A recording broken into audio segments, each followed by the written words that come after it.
Screen কি দেখা যাচ্ছে? জি স্যার, দেখা যাচ্ছে। ঠিক আছে। আমরা গত ক্লাসে এ পর্যন্ত শেষ করছিলাম। হ্যাঁ, ফিউশন এবং ফিশন এই দুই বিক্রিয়ার এখানে এ পর্যন্ত আমরা আসছিল। আজকে দেখি যদি কারেন্ট ডিস্টার্ব না করে তাহলে এই যে এটার বাকিটুকু শেষ করা হবে আর কি।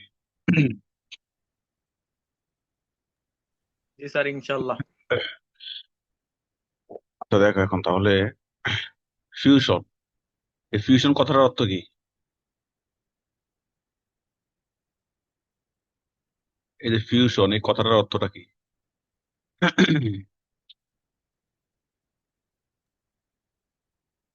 ইংলিশ ওয়ার্ড মিনিং পারো না? এই ফিউশন মানে হলে একত্রীকরণ, এই যে FUSION, এটা ইংলিশ টার্ম। এই ফিউশন মানে একত্রীকরণ। স্যার, আমি আনমিউট না বলে চিল্লাইতেছিলাম স্যার। আর হইলো এই ফিশন মানে হলো ভাঙন। তাহলে এই ফিউশন মানে একত্রীকরণ, তার মানে অনেকগুলা ছোট ছোট পরমাণু মিলে যদি বড় একটা হয় সেটা হলো ফিউশন। আর ফিশন হচ্ছে যে ভাঙন, মানে বড় একটা ভেঙে অনেকগুলা ছোট ছোট খণ্ডে যদি বিভক্ত হয় তাহলে ওটাকে আমরা ফিশন বলি। তাহলে এখন দেখো, যদি তাহলে এটা শুধু শুধু তুমি যদি বাংলা অর্থটা জানো তাহলে এখান থেকে তুমি অ্যান্সার করতে পারবা যে নিউক্লিয় ফিউশন বিক্রিয়া কি। তার মানে বোঝাই যায় যে ফিউশন মানে একত্রীকরণ। তাহলে আমরা যদি উচ্চ শক্তির প্রভাবে দুইটা ক্ষুদ্র নিউক্লিয়াসকে আমরা এই একত্রীকরণের মাধ্যমে বড় একটা নিউক্লিয়াস গঠন করি। আর এখানে কি হয়, দুইটা নিউক্লিয়াসকে একত্রীকরণ করতে গেলে অনেক শক্তি নির্গত হয়। আর এই বিক্রিয়াকে আমরা বলবো নিউক্লিয়ার ফিউশন বিক্রিয়া। মানে বাংলা অর্থ দিয়ে যে ফিউশন মানে একত্রীকরণ, তার মানে দুইটা ক্ষুদ্র নিউক্লিয়াস একত্র করে যদি আমরা ধরো এরকম দুইটা ছোট ছোট মিলে একত্রিত হয়ে একটা এরকম বড় হয়, তাহলে এটাকে আমরা বলি ফিউশন। তাহলে এগুলো এক্সাম্পল দিতে হয়। এক্সাম্পল দিতে হয় যেমন ডিউটেরিয়াম ট্রিটিয়াম, যে হাইড্রোজেনের যে এগুলো প্রোটন। তাহলে এই যে ডিউটেরিয়াম ট্রিটিয়াম এই দুইটা পরস্পর, এই যে ডিউটেরিয়াম ট্রিটিয়াম পরস্পর একত্রিত হয়ে কি হয়, এই যে হিলিয়াম হয়। তার মানে এটাও ছোট এটাও ছোট, দুইটা মিলে এই হিলিয়াম এদের তুলনায় বড় গঠিত হইলো। তাহলে এগুলা এক্সাম্পল গুলো মনে রাখতে হবে।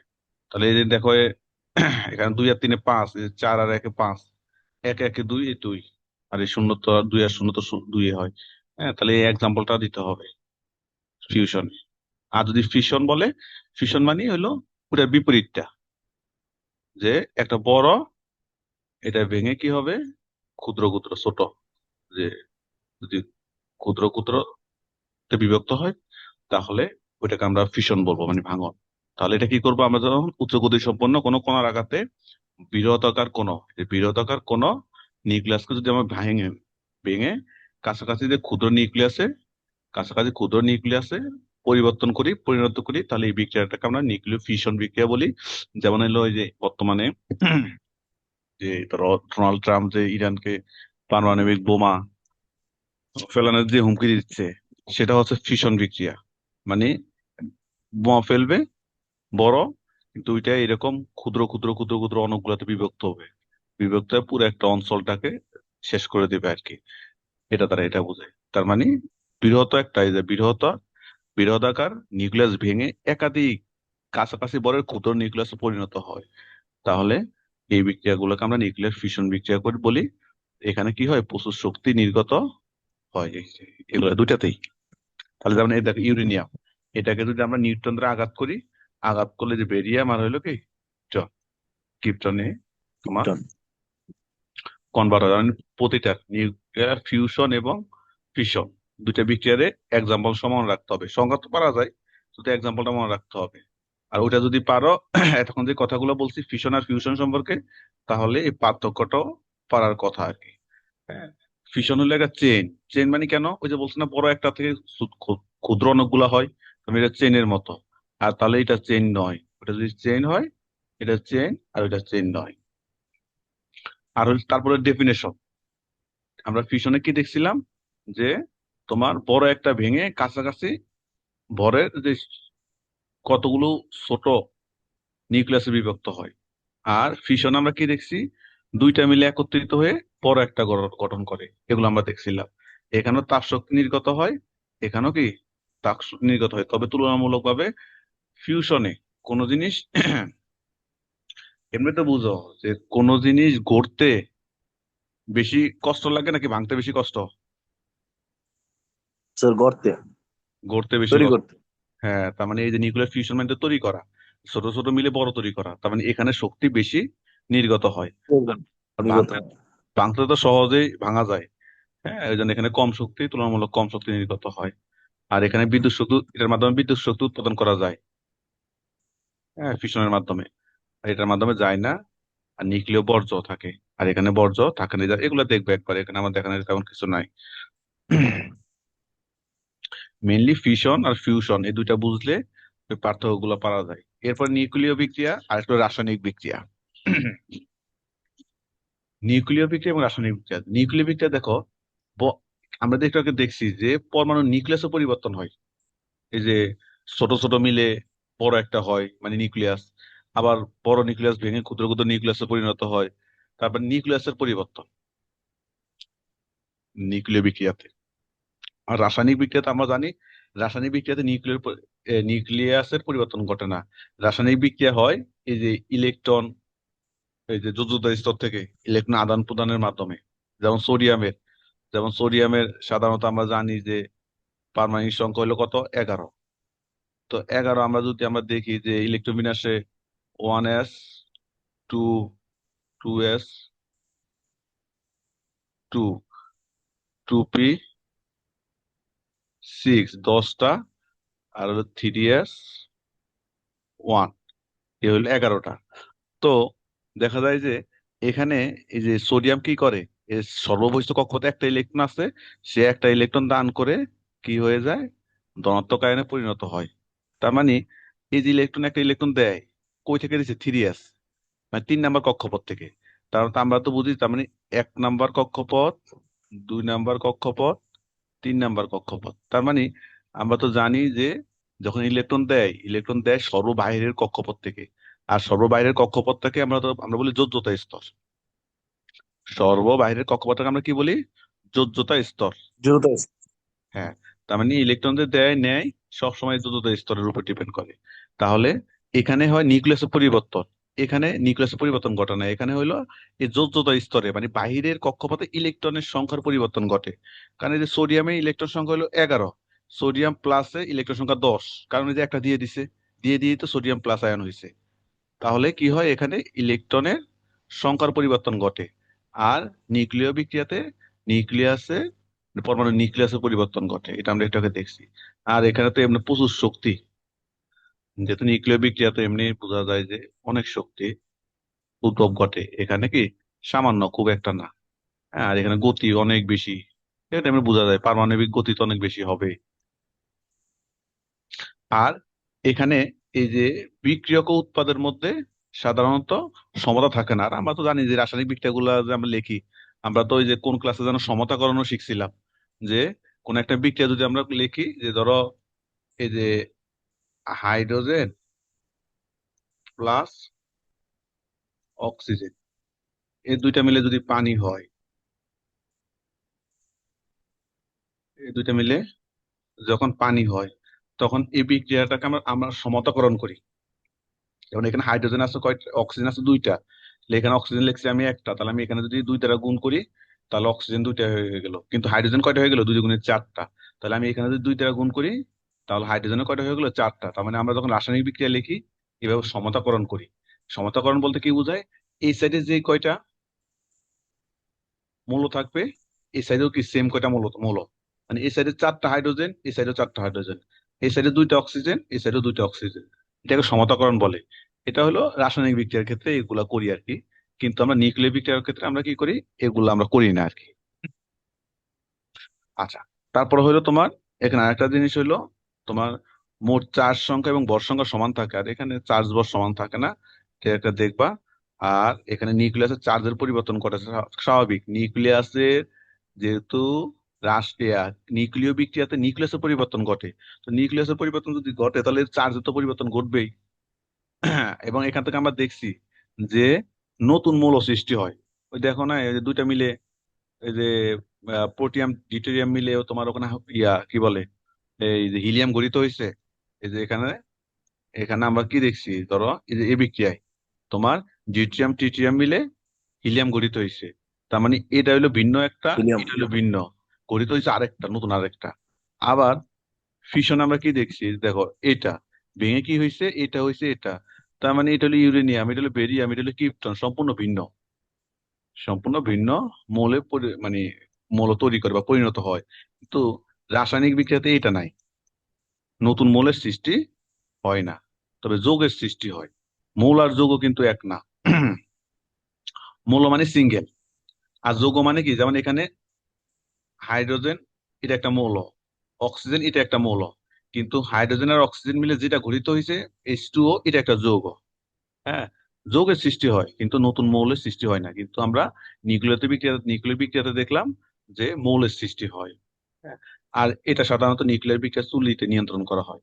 এটা যে কোনো পাত্রে সাধারণত ঘটানো হয়, উন্মুক্ত, সমস্যা হয় না। এগুলো একবার দেখলে পারার কথা।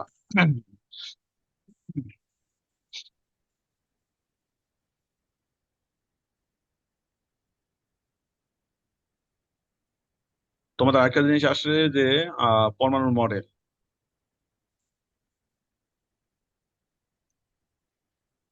না, এখান থেকে খুব বেশি কিছু আসে নাই। আচ্ছা, রাদারফোর্ডের পরমাণুর মডেল, এটা তো আমাদের 9-10ও ছিল। রাদারফোর্ডের পরমাণুর মডেলের মূল কথা কি ছিল? মূল কথা এটা তোমরা সবাই মনে হয় জানো, যে ধরো এটা একটা যদি মৌল হয়, এটা একটা যদি মৌল হয়, তখন দেখা যায় যে আমরা জানি যে এই যে আলফা, আলফা কণার আরেকটা নাম কি?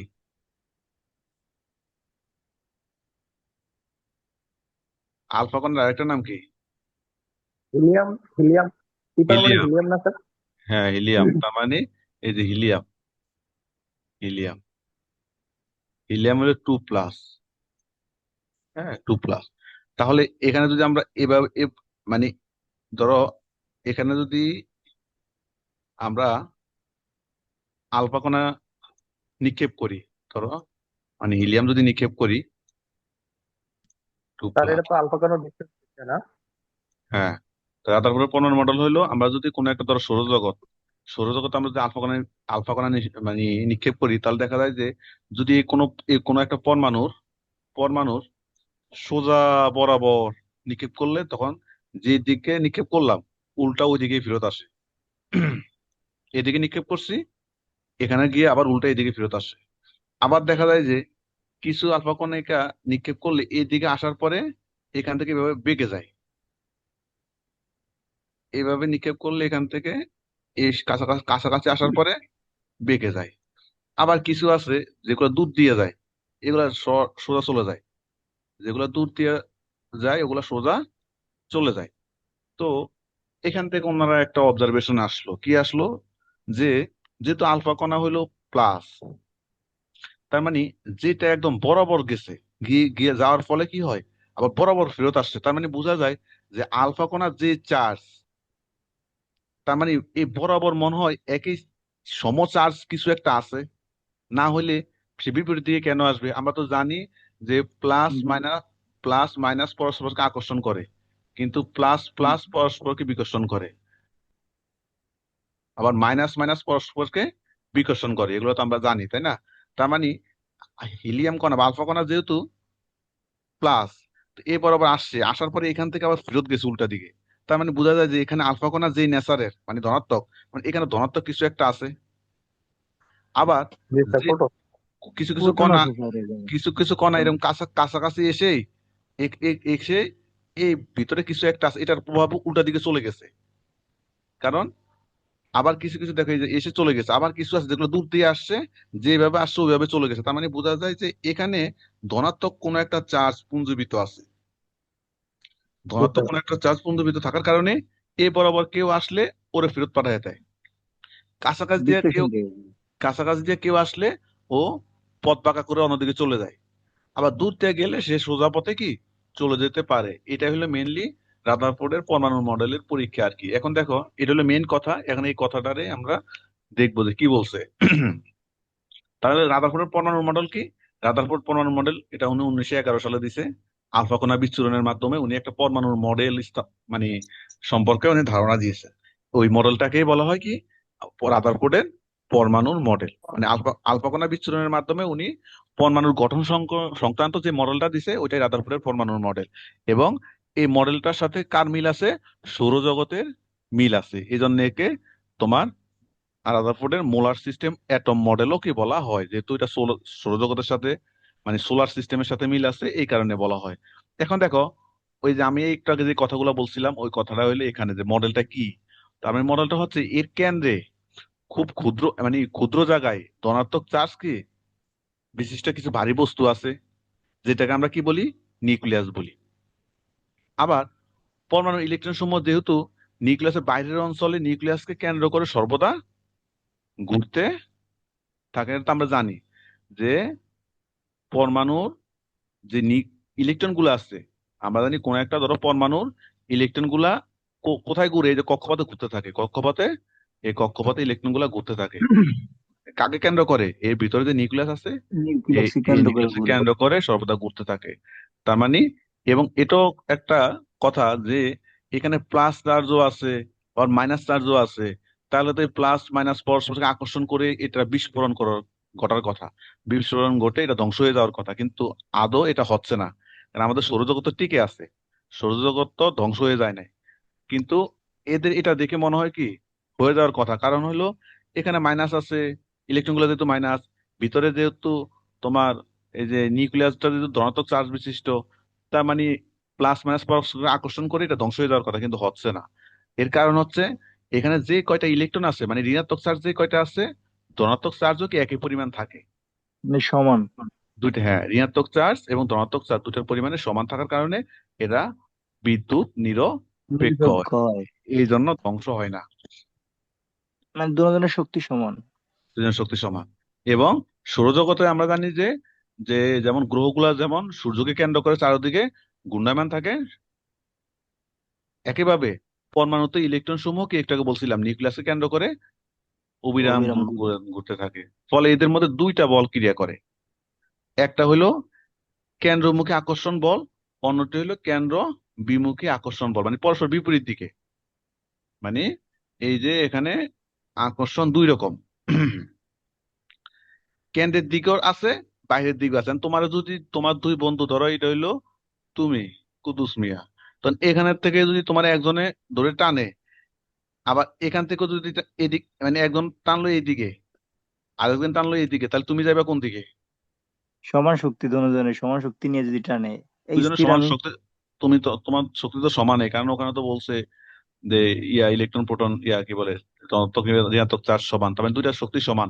তার মানে যদি বিপরীত দিকে সমান বল মানে ক্রিয়াশীল থাকে, তার মানে তোমার পরিবর্তন হবে না, না, তুমি সেম জায়গায় থাকবে। ওই জন্য বলছে এখানে দুই রকম বল ক্রিয়াশীল, একটা হলো কেন্দ্রের দিকে, একটা হলো কেন্দ্রের বাইরের দিকে। বাইরে। তো এই যে বলছে কেন্দ্রমুখী বল আর একটা হলো কেন্দ্র বিমুখী বল, মানে দুইটা বিপরীত দিকে হওয়ার কারণে ওই বল দুইটা পরস্পরকে কি করে, দুজনের শক্তি দুজন নষ্ট করে দেয়। আর তাহলে ওই ফর্ম এর উপর কোনো ইফেক্ট পড়ে না। এ যে পরিমাণ বলে এদিকে টানলো, এ সেম পরিমাণে এদিকে টানলো, তার মানে দুইজন দুজনের বলকে নষ্ট করে দেয়। এর আর কোনো দিকে যাওয়া লাগে না, এর যে জায়গায় আছে ওই জায়গায় স্থির থাকে। ওই কথাই ওখানে বলছে যে যেহেতু এখানে দুই রকম বল ক্রিয়াশীল থাকে, তাহলে একটা হইলো মানে কেন্দ্রের দিকে আর একটা কেন্দ্রের বাহিরের দিকে, তাহলে দুই দুইটা যেহেতু বিপরীতমুখী, তাহলে পরস্পরকে দুইটাই বিনষ্ট করে দেয়। তাহলে ওই যে পরমাণুর উপর আর ওটার কোনো ইফেক্ট পড়ে না। এটাই হইলো কি রাদারফোর্ডের পরমাণুর মডেল। বুঝতে পারছো? জি স্যার, জি ক্লিয়ার। স্যার।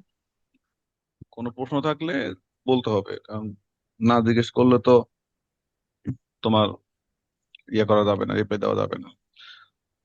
আচ্ছা, তারপরেও উনি যে পরমাণু মডেলটা দিছেন ওনার কিছু সীমাবদ্ধতা ছিল। সীমাবদ্ধতা ছিল কি, উনি এই যে ইলেকট্রন গুলো তোমার দেখো ইলেকট্রন গুলো যে কক্ষপথের আয়তন আকৃতি সম্পর্কে এই মডেলে কিছু বলা হয়নি, নি কই।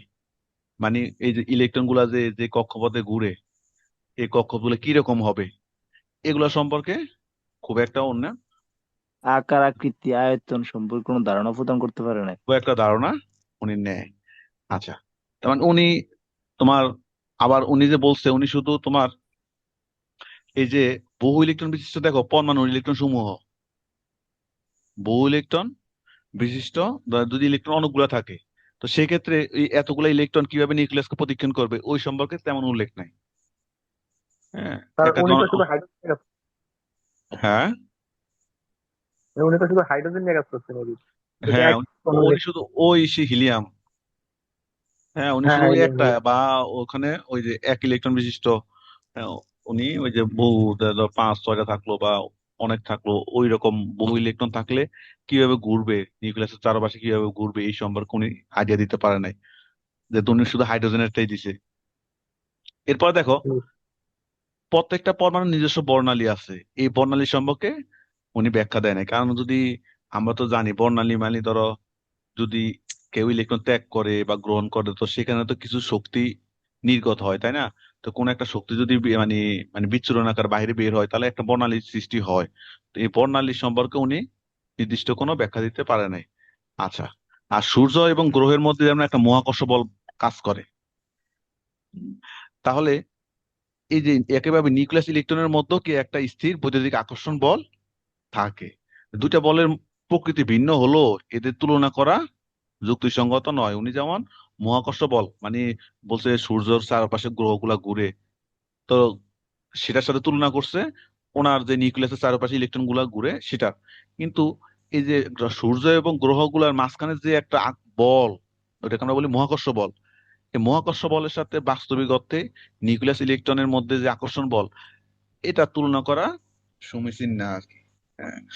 তারপরে হলো তোমার আরেকটা কথা, যে ম্যাক্সওয়েলের তথ্য অনুসারে আমরা একটা জিনিস জানি যে ইলেকট্রন যদি কারো চারপাশে ক্রমাগত ভাবে ঘুরতে থাকে, ঘুরতে থাকলে ঘুরতে ঘুরতে ঘোরার শক্তি সময় আমাদের সে ক্রমাগত ভাবে শক্তির বিকিরণ হয়। তো শক্তির বিকিরণ যদি হইতে থাকে তাহলে এক সময় তো তোমার শক্তি আর নিঃশেষ হয়ে যায়। থাকবে না। তো নিঃশেষ হয়ে যায়। হ্যাঁ, যখন নিঃশেষ হয়ে গেলে তার মানে এ তো ইলেকট্রন তখন তো কেন্দ্রে পতিত হওয়ার কথা, তার মানে বিস্ফোরণ হওয়ার কথা, ধ্বংস হয়ে যাওয়ার কথা। তো বাস্তবিকতা সেটা হচ্ছে না, তার মানে এটা সম্পর্কে সঠিক ব্যাখ্যা দিতে পারে নাই। পারে না। আর এরপরে নিউটনের যে মধ্যাকর্ষণ শক্তি এবং গতিসূত্রের উপর ভিত্তি করে রাদারফোর্ডের পরমাণু মডেল প্রতিষ্ঠিত, কিন্তু এই সূত্র কেবল নিরপেক্ষ বস্তুর ক্ষেত্রে প্রযোজ্য।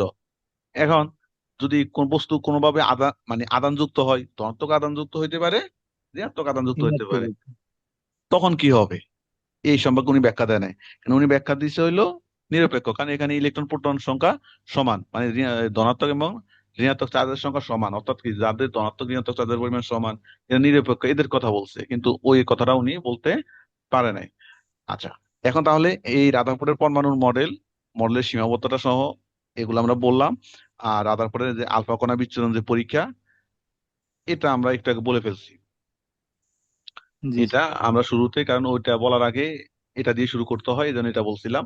তাহলে আমরা তো এখান থেকে আমরা সিদ্ধান্তগুলো জানি, দেখছিলাম ওই ছবিটা থেকে, যে তোমার আর শেষে কি, শেষে একটা ওই যে ইয়ার শেষে, কণিকার শেষে ওই যে আমরা কই যেন ছবি দিলাম, এখানে একটা ধরো তড়িৎ বীক্ষণ কোন একটা পাত রাখলো আর কি। হ্যাঁ, এটা দেখবা ওই যে গুগল থেকে ভালো ছবি নিয়ে নিবে, এই তোমাদের এই ছবিগুলো ভালো দেয় নাই। হ্যাঁ, তাহলে উনি কোন কোন সিদ্ধান্তে পৌঁছা, এটা আমরা ওই যে পরীক্ষার মাধ্যমে আমরা দেখছিলাম। হ্যাঁ, যেহেতু আলফা কণা ভারী নিউক্লিয়াস দ্বারা তৈরি, সুতরাং এই আলফা কণা কি করবে, সন্ন্যপাত গুলোকে অতিক্রম করে। হুম, তাহলে এবং পরমাণুর যেহেতু একটা কথা হলো কি, ধরো এটার মধ্যে দিয়ে যদি, এখান দিয়ে যদি আমি একটা রেখা চলে যায় হিলিয়াম, তাহলে বোঝা যায় যে এই জায়গাগুলো খালি। এখান দিয়ে যদি চলে যায় তার মানে এই জায়গাগুলা কি খালি, শুধু দেখা বুঝতাম যায় বুঝতাম। এ বরাবর গেলে সেটা ফেরত আসে, মাঝ মাঝ বরাবর গেলে সেটা সেটা ফেরত আসে। তো সাইড দিয়ে যেগুলা যায় ওগুলা কি খালি। কিন্তু আবার হইলো এই যে এখান এই বরাবর কাছাকাছি আসলে এইদিকে বেঁকে যায়, কিন্তু এই যে এদিক দিয়ে তো গেল, তার মানে ম্যাক্সিমাম জায়গাটা কি খালি। খালি না হলে এখান ফাঁকা দিয়ে, স্থান। হ্যাঁ ফাঁকা না হলে এখান দিয়ে এভাবে যাবে যাবে কিভাবে, তাই না? ওই কথাগুলো বলছে যে যেহেতু যখন আলফা কণা উনি নিঃসরণ করছে, আলফা কণা যখন নিক্ষেপ করলো, তখন দেখা যায় যে আলফা কণাগুলা এই স্বর্ণপাতটাকে অতিক্রম করে চলে যায়। যেহেতু চলে যায় তার মানে বোঝা যায় অধিকাংশ জায়গাটা ফাঁকা ফাঁকা। আচ্ছা, খুব কম সংখ্যক কণিকা মানে বাধা পেয়ে ফেরত আসে। তার মানে যেহেতু বাধা পেয়ে যে বলছি ফেরত আসে, তার মানে এখানে ভারী একটা কিছু আছে। আচ্ছা, আবার কিছু কিছু কণিকা আছে এই বরাবর কাছ দিয়ে আসলে বেঁকে যায়। তার মানে যেহেতু বেঁকে যায়, আমরা তো জানি যে সমচার্জ পরস্পরকে বিকর্ষণ করে। যেহেতু আমরা নিক্ষেপ করতে হলো প্লাস চার্জ, আলফা কণা প্লাস চার্জ, তাহলে এখানে যেহেতু এখান দিয়ে বেঁকে গেছে, তার মানে এখানে এটা যেহেতু প্লাস চার্জ, এখানেও কিছু একটা প্লাস চার্জ আছে। হ্যাঁ, ওই কথাগুলো বলছে। তাহলে তাহলে দেখা যায় কি যে ধনাত্মক চার্জযুক্ত পরমাণুর ওই বাড়ি স্থানটার আয়তন পুরো পরমাণুর আয়তনের তুলনায় খুবই ছোট, কারণ অধিকাংশ জায়গাটাই ফাঁকা। শুধু এই যে মাঝখানের জায়গাটা জুড়ে কি ওই ধনাত্মক চার্জটা অবস্থান করে। তার মানে পুরো পরমাণুর আকারের তুলনায় এই যে যেই জায়গাটাতে ধনাত্মক চার্জ অর্থাৎ নিউক্লিয়াস, ওই জায়গাটা খুবই ক্ষুদ্র। ওই জন্য বলছে খুবই কি নগণ্য। আর উনি কি করছে, যেহেতু বিভিন্ন ধাতু দিয়ে এই পরীক্ষা করলে একই জিনিসের পুরো পুনরাবৃত্তি ঘটে, উনি এই সেম পরীক্ষাটা যদি তুমি অন্য কোনো ধাতু দিয়েও করো একই রকম জিনিস ঘটে। তার মানে তখন উনি বলছে যে পরমাণুর কেন্দ্রে যেটা আছে এটা হলো নিউক্লিয়াস, যে পুরো চার্জটা একটা নির্দিষ্ট একটা জায়গায় কেন্দ্রে পুঞ্জীবিত থাকে, হ্যাঁ, আবদ্ধ থাকে। এই কথাগুলো আমরা এগুলা বানায় মানে বুঝে বানায় লিখতে হয় আর কি, তেমন একটা কঠিন কিছু না। এরপরে তোমাদের আরো আছে যে বোরের পরমাণুর মডেলের বর্ণনা আছে। বোরের পরমাণুর মডেল এটা হইলো কি বলে, রাদারফোর্ডের পরমাণুর মডেলে যে ত্রুটিগুলা ছিল ওই ত্রুটিগুলা সংশোধন করে এই ইয়েটা দিছে। এগুলো তো ধারাবাহিক, একজনের পর আরেকজনে আর কি। রাদারফোর্ড যখন পরমাণুর মডেল দিল, তা রাদারফোর্ডের পরমাণুর মডেলে যে ভ্রান্তিগুলা, যে ত্রুটিগুলা ধরা সীমাবদ্ধ পড়ছে, যে হ্যাঁ, ওইটাকে সংশোধন পূর্বক পরে যে মডেলটা দেওয়া হয়েছে ওইটা বিজ্ঞানী নিলস বোর দিয়েছেন। আধা- এর জন্য ওনার নাম অনুসারে এটাকে বলা হয় বোর পরমাণুর মডেল বলা হয়। কত সালে দিছে? 1913 সালে দিছে। হ্যাঁ, হ্যাঁ। আর এটা ওনার এই এটাও কি প্লাঙ্কের কোয়ান্টাম তত্ত্বের উপর ভিত্তি করে এটা প্রতিষ্ঠিত। উনি মেনলি তিনটা কথা বলছে। কয়টা কথা বলছে মেনলি? মেনলি তিনটা কথা বলছে এখানে। ছবিটা ভালো নাই। উনি এখানে তিনটা জিনিসের সম্পর্কে আইডিয়া দিচ্ছেন। একটা হলো শক্তি স্তর, একটা হলো কি শক্তি স্তর, তারপর হলো কৌণিক ভরবেগ, আর একটা হইলো শক্তির বিকিরণ। আচ্ছা, এখন বলো শক্তি স্তর বলতে কি বোঝায় বলো তো? অরবিট বা যেখানে ইলেকট্রনের যেখানে ইলেকট্রন সম্ভাব্য গুলা ঘূর্ণায়মান থাকে, এই যে ঘূর্ণায়মান অবস্থা থাকে। যেমন এটা হলো 1 নম্বর শক্তি স্তর, এটা হলো কি 2 নম্বর শক্তি স্তর, এটা হলো কি 3 নম্বর 3 নম্বর শক্তি শক্তি স্তর। স্তর। হ্যাঁ, তাহলে উনি প্রথমে কি করছে, তিনটা কথার মধ্যে একটা হলো শক্তি স্তর সম্পর্কে মতবাদ। তাহলে উনি কি বলছে, দেখো পরমাণু ইলেকট্রন সমূহ নিউক্লিয়াসের চারদিকে কতগুলো স্থায়ী কক্ষপথে, নিউক্লিয়াসের চারদিকে ঘুরতে কতগুলো স্থায়ী কক্ষপথে ঘূর্ণায়মান থাকে, কক্ষপথে ঘুরে। এই যে কক্ষপথ গুলাকে উনি কি নাম দিছে, অরবিট বা শক্তি স্তর বলা হয়। এখন এইসব শক্তি স্তরে ঘোরার সময় ইলেকট্রন গুলো কখনো শক্তি শোষণ করে বা বিকিরণও করে। এটা স্বাভাবিক। তুমি যদি ধরো ধরো তুমি হঠাৎ শক্তি তোমার লস হইতে পারে, গেইন হইতে পারে, তখন ধরো তোমার যদি শক্তি লেস হয়, মানে শক্তি যদি তোমার শরীর থেকে বের হয়ে যায়, তখন কি হইব, তুমি যেখানে আছো ওই অবস্থায় ঘুরে পড়বা। আর তোমার মধ্যে যদি শক্তি গেইন হয়, তুমি যদি ধরো হঠাৎ একটা আপেল খাইছো, তখন তুমি লাফ দিয়ে 3 ফিট উপরে উঠবা। মানে জিনিসটা হলো এরকম যে শক্তি শোষণ হইলে উপরে কক্ষপথে যাইবা, আর যদি বিকিরণ হয় মানে কমে গেছে শক্তি, তখন তুমি চুপসে যাবে আর কি, নিচের দিকে পড়ে যাইবা। তো এখন দেখো, এখন উনি প্রথমত উনি কি বলছে, এই যে এইসব শক্তি স্তরে ঘোরার সময় ইলেকট্রন কোনো শক্তির শোষণ বা বিকিরণ বিতরণ করে করে না। না। হ্যাঁ, কারণ হলো কি, তুমি শক্তি শোষণ বা বিকিরণ করলে কারণ আমাদের তো ইফেক্ট করবে, তাই না? কারণ তোমার যদি ধরো হঠাৎ তুমি ঘুরতেছে এমন ওই অবস্থা, তুমি হঠাৎ শক্তি শোষণ করলা, তখন তো তোমার লাভ দিয়ে আরেক জায়গায় চলে যাবা, বা বিকিরণ করলে লাভ দিয়ে নিচে পড়ে যাবে। হ্যাঁ, তো উনি বলছে এইসব শক্তি স্তরে যে মেইন অরবিটে যখন ঘুরে, এই ঘুরার সময় ঘূর্ণায়মান সময়, তখন এ কোনো শক্তি শোষণও করে না, বিকিরণও করে না। করে না। তারপর নিউক্লিয়াস থেকে একটা নির্দিষ্ট দূরত্বে এরা, নির্দিষ্ট দূরত্বে, কারণ প্রতিটা কক্ষপথে তো নির্দিষ্ট দূরত্ব আছে, নির্দিষ্ট দূরত্বে এরা কি ঘূর্ণায়মান থাকে। এই ঘূর্ণায়মান থাকে কক্ষপথ গুলাতে। এগুলাকে সাধারণত উনি কি করছে, প্রথম কক্ষপথ, দ্বিতীয় কক্ষপথ, তৃতীয় কক্ষপথ, এইভাবে নাম দিছেন এবং যেখানে কক্ষপথ মানে এগুলাকে কক্ষপথকে এন দ্বারা প্রকাশ করছেন। এন এর মান কত হইতে পারে? 1, 2, 3 এরকম হইতে পারে।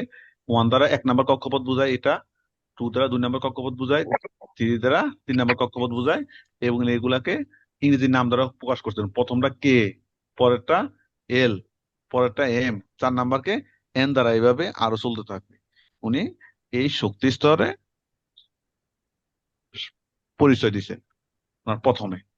এরপরে উনি বোরের মডেলে কণিক ভরবেগ সম্পর্কিত মতবাদ দিছেন। কণিক ভরবেগ কোনটা?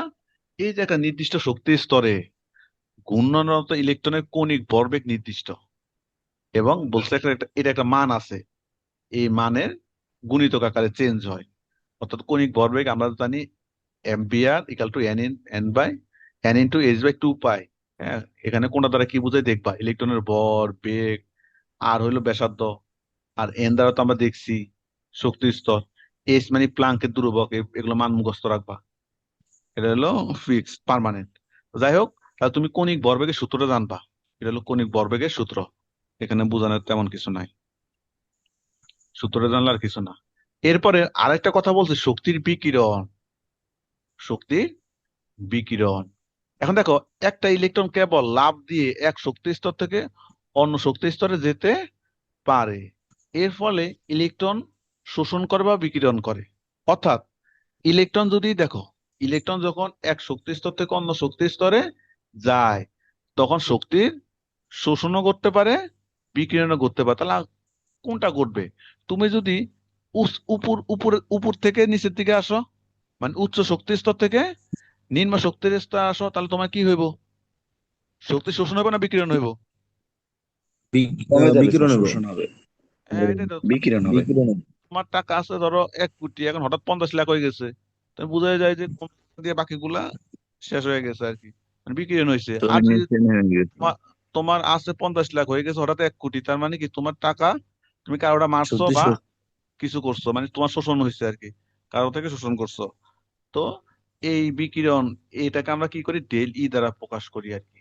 হ্যাঁ, তাহলে এই জিনিসটা তোমরা দেখবা, del equal to e two minus, মানে শক্তি, এই বিকিরিত শক্তির পরিবর্তন। হ্যাঁ, তাহলে এটা দেখবা যে হইলো তোমার ফ্রিকুয়েন্সিকে ধরো, এটা ডিপেন্ড করে, জানি এখানে বি দ্বারা ফ্রিকুয়েন্সি বুঝাইছে। আবার আমরা যখন ফিজিক্স পড়ি, তখন কখনো এন দ্বারা বোঝায়, কখনো আবার এফ দ্বারা বোঝায়, তাই না? এগুলো ভ্যারি করে আর কি। তো এখানে তোমার কি বুঝাইছে, কোনটা দ্বারা কি বুঝাইছে, এটা মনে রাখতে হবে।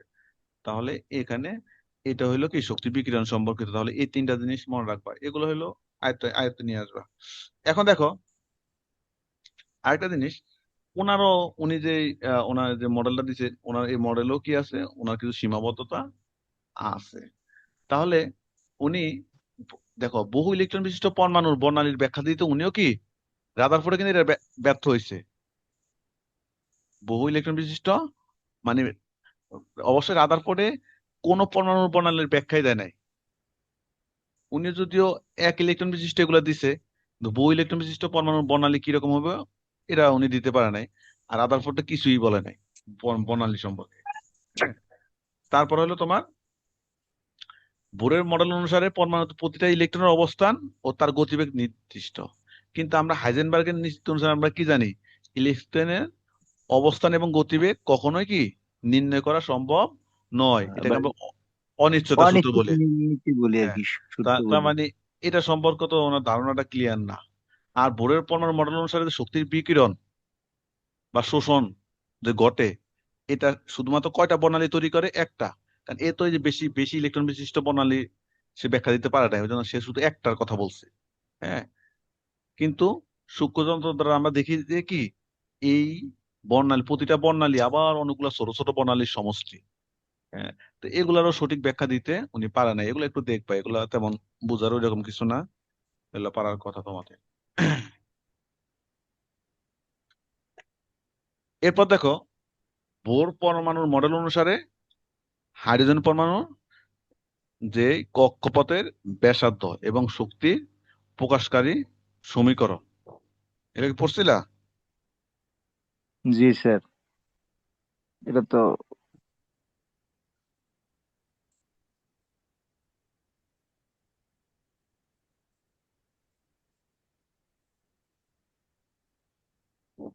তাহলে এই যে ব্যাসার্ধের সমীকরণটা আসে, ব্যাসার্ধের সমীকরণটা আসে।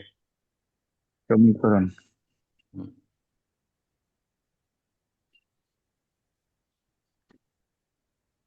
তো এটা এবার থাকবে মনে হয়, শিওর।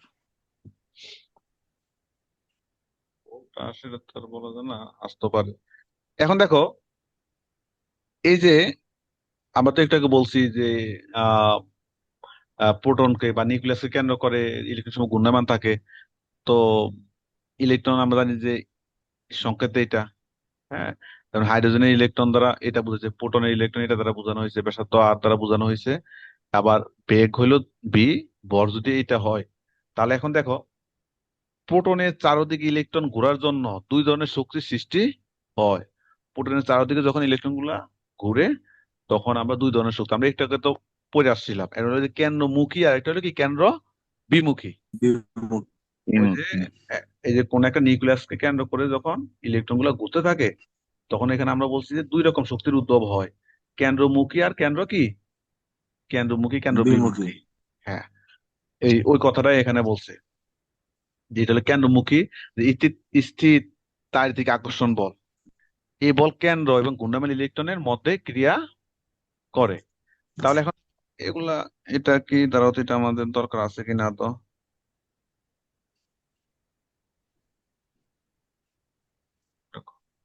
আচ্ছা, এটা দাও, খুব একটা ইফেক্টিভ না আর কি, খুব একটা ইফেক্টিভ, যাই হোক। তারপর দেখো, তাহলে এখানে তোমার কি বলে এখানে, আহ এই যে কেন্দ্র মানে প্লাস চার্জ যেটা, এবং তার চারপাশে ঘূর্ণায়মান ইলেকট্রন, এদের মধ্যে বল ক্রিয়াশীল করে। এটা কুলম্বের সূত্র অনুসারে আমরা কি লিখি, কুলম্বের সূত্র অনুসারে আমরা, মনে আছে কুলম্বের সূত্রটা? ওই যে এফ আচ্ছা, ওয়ান, খেয়াল। ওই যে F1 F2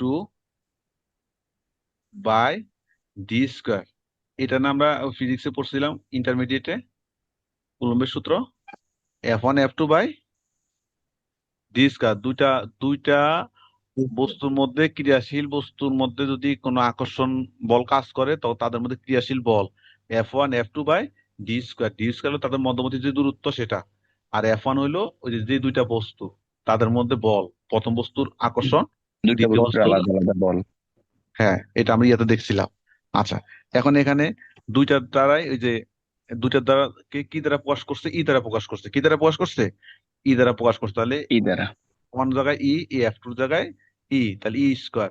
আর এখানে দূরত্বটাকে আমরা ওই যে ব্যাসার্ধ, কি বলে আর দ্বারা প্রকাশ করছে আর কি। এই জন্য এখানে ই স্কোয়ার বাই আর স্কোয়ার। ওই কুলম্বের সূত্রটা মনে থাকলে এটা পারবা, এটা এইটুকু দিলে আর কিছু লাগবে না। আর আরেকটা হলো কি কেন্দ্র বিমুখী শক্তি। কেন্দ্র বিমুখী শক্তি কোনটা, কেন, এই শক্তি ইলেকট্রনকে তার কক্ষপথ থেকে বাইরের দিকে নিয়ে আসার প্রবণতা কি করে দেয়, নষ্ট করে দেয়, কেন্দ্র বিমুখী মানে বিপরীত দিকে। কারণ হলো ইলেকট্রন যদি তার কক্ষপথ থেকে বাইরে আসে, তাহলে কি আর ওইটা ওইটা থাকবো, ওই মৌলটা কি আর থাকবো, ওই পরমাণুটা কি থাকবো, না, ওটা তো থাকবে না। ওই জন্য এ কি করে, ধ্বংস হয়ে যাবে। হ্যাঁ, এই কেন্দ্র বিমুখী শক্তি, কারণ এটা তো বুঝে যে বিমুখী শক্তি মানে তোমারে বিপদগামী থেকে রক্ষা করে। এটা মানে কি বুঝায়, তো তোমার মন চাইছে না একটু গাঁজা খাইতে, তোমার মন তাহলে কি করবো, যে না গাঁজা খাওয়া খারাপ, গাঁজা খাইলে নষ্ট হয়ে যাবি, পাগল হয়ে যাবি, তোর গাঁজা খাওয়া যাবে না আর কি। তার মানে জিনিসটা হলো এরকম যে বিমুখী, যে ধরো এটা যেন বাহিরে বাহিরে দিয়ে না যেতে পারে ইলেকট্রনটা, কক্ষপথ যে কক্ষপথে ঘুরতেছে, যে তুই ওই কক্ষপথে ঘুর, তোর বাইরে যাওয়ার দরকার না, বাইরে গেলে নষ্ট হয়ে যাবি। হ্যাঁ, মানে গাঁজা খাইলে নষ্ট হয়ে যাবে, জিনিসটা হলো এরকম আর কি। যে তোমার রক্ষা করে।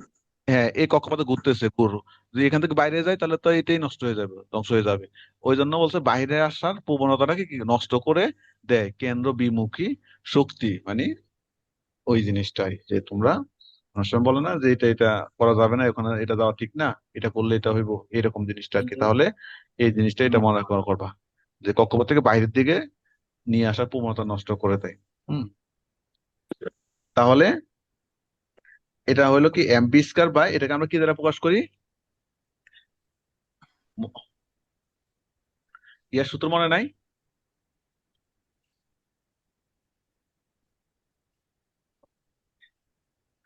তোমার ওই যে এটা কি বলে, গতিশক্তি সূত্র কি বলো তো?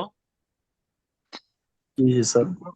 ই কে স্যার এটা নাকি mv² বাই মানে ওটা হলো হাফ এম বি স্কয়ার। কিন্তু আমাদের এখানে দেখো, এইরকম যদি কোনো জায়গায় কোনো ইলেকট্রনের মধ্যে যদি কেন্দ্র বিমুখী বল ক্রিয়াশীল থাকে, হ্যাঁ, তখন তাদের কি পরিমাণ শক্তি তাদের মধ্যে ক্রিয়াশীল, এটাকে বের করার সূত্রটা হলো কোনটা, এমভি স্কয়ার বাই আর। এখানে আর দ্বারা দূরত্বটা বোঝায় আর কি।